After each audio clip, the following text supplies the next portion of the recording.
Welcome back to Football Daily, everybody. It's me and Patrick Van Straten today for another World Cup special. France have literally just slapped up Australia 4-1. Very, very comfortable game. But Australia actually started very, very well.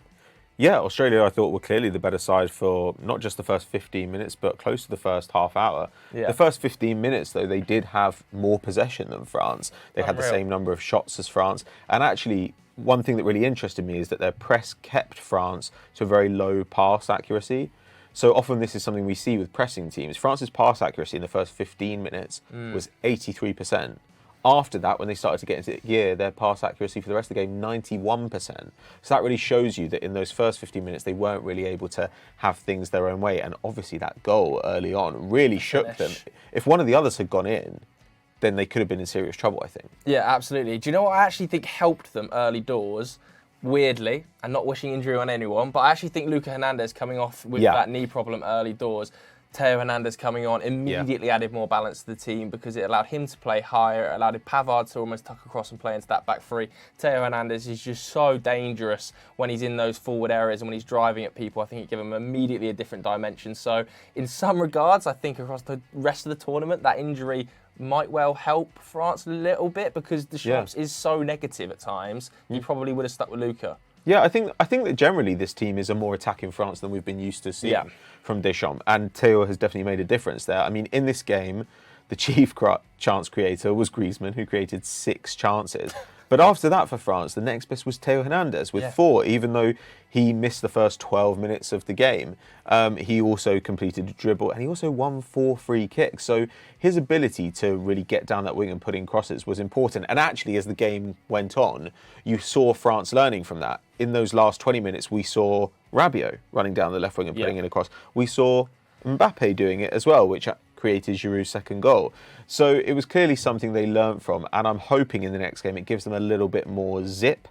But I do think there are some warning signs here. And not just the fact that they started so badly. I'm looking at the stats here, and Tchouaméni, 7 tackles and interceptions. Rabiot, 6 tackles and interceptions. Those are a lot for midfielders. And yet Upamecano, 7 tackles and interceptions as well. Now, partially that's because he likes to play on the front foot, but it concerns me that their centre-backs are that busy. That worries me a little bit. It suggests they don't have as much control of the game as they'd like to have. Yeah, I thought, like you said as well, when Australia started at a pace, France looked a little bit nervous, a little bit upset. And there is always this France factor of capitulations imploding that couldn't happen at some stage. And there was a couple of chances, the header that hits the post, the screamer that goes narrowly wide in the first half, where it could have potentially been a very different game. But when France did kick up into gear, they made it look very, very easy in the final third. They've scored more group stage goals already after this first game than 2002, 2006, 2010 and 2018 World Cup. So the front line, for me, felt quite natural. It felt like it linked very well. And I do wonder, are they better without Benzema? Because Giroud allows Mbappe into the game a little bit more. We've heard Mbappe talk about it when he plays for PSG, the ability to play off of a pivot, coming off that left-hand side. I feel like the balance is better with Giroud than Benzema, even though Benzema's definitely a better player. I think that's probably true, yeah, because I think Benzema is not going to play as a conventional penalty box striker. He's never been that guy. He's going to want to drop a little bit deep, and if he does that, he's going to take up Griezmann's space. And as we've said, Griezmann in this game, 3 shots, 6 chances created, and was really dropping into the midfield and helping them out. There were a couple of points in the game where it looked like Tchouaméni and Rabiot just didn't have the ability to turn and play forward. And in those moments, you had Griezmann coming, laying it off, receiving again, turning, playing passes out to the wing. I thought that he actually really ran this game. And yeah, I think maybe the balance works a little bit better. This way you have kind of Griezmann and Dembele, who are perhaps a little bit more focused on creation, Mbappe and Giroud more focused on scoring chances. Plus, of course, you do have a target man in there. I mean, it's not like Benzema can't win a header, but it is Giroud's thing. And today he did it pretty well, I've got to say. Yeah, which is hard for you to say as well. For a gritted team, because you're not a big Olivier Giroud fan, classically. Well, look, no. And there were still moments in this match where there were some sloppy touches from him, and actually the sloppy touches from Mbappe, this is the thing, you can get away with this stuff in a game like this. They went down really early on. So really early on they got the shock and were basically told you need to step things up or it's all going to go wrong. And they kind of did. Whereas if you play this way against a better team, they won't let you back into it the way that Australia did today, because the sheer weight of France's talent told. But I'm looking at this here, and Kylian Mbappe, 6 unsuccessful touches. Those are touches where the ball got away from him and the other team got it back. 6. And there were so many points he was bursting into the box, guys were getting around him, and you just thought, make a better decision, recycle the play if you have to. And it still feels like Mbappe is kind of looking for his own glory in those moments. As things go on, if they come up against, say, a Brazil or even in England, they're not going to be able to play in that kind of cavalier way. I feel like that is Mbappe, though, isn't it? Like, it's the same for PSG. I don't see that he's going to change his game for France, given his incredible goal-scoring run at World Cups. Now, I think it's 5 goals, 2 assists in 8 games. It's 12 in his last 11 for France on the international stage. I think you're never going to see him where he isn't trying to be very selfish in and around the box, where he isn't taking the extra touch, and he could be slipping Giroud or Griezmann in or Dembele in. I think you're going to see that every single game for France. Yeah, but then his best moments in this game were the moments where he turned creative. There was one in that first half where he kind of cuts back and he plays a right-footed ball across the box. Very, very dangerous. Incredible left-footed cross for Giroud's goal. And those moments, to me, when he faces up a fullback and he just does them, and then he does have incredible vision. So, yeah, it's possible. We're always going to see him be selfish to some degree, and great players are allowed to be selfish. But if it comes down to it in a really big game where you don't get as many of those opportunities as you do against Australia, and he makes the wrong decision, it really could cost France. Do you think that midfield 3, obviously I'm including Griezmann in the 3, even though he's not really a 3, he's kind of a 10, isn't he? Does that midfield 3 work against a slightly more advanced, higher level nation? Because I feel like the midfield 2 versus a team that's going to play a back 3 and maybe 3 men in the midfield and swamp the midfield, say they came up against a Spain or something that swamps the midfield, I feel like it's going to get overrun, Rabiot and Tchouaméni, despite the fact, like you said, they're putting up such high numbers.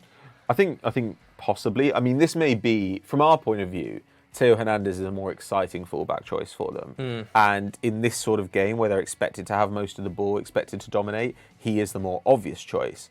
But you can kind of understand why Deschamps essentially divides his team into attackers who attack and everyone else who defends.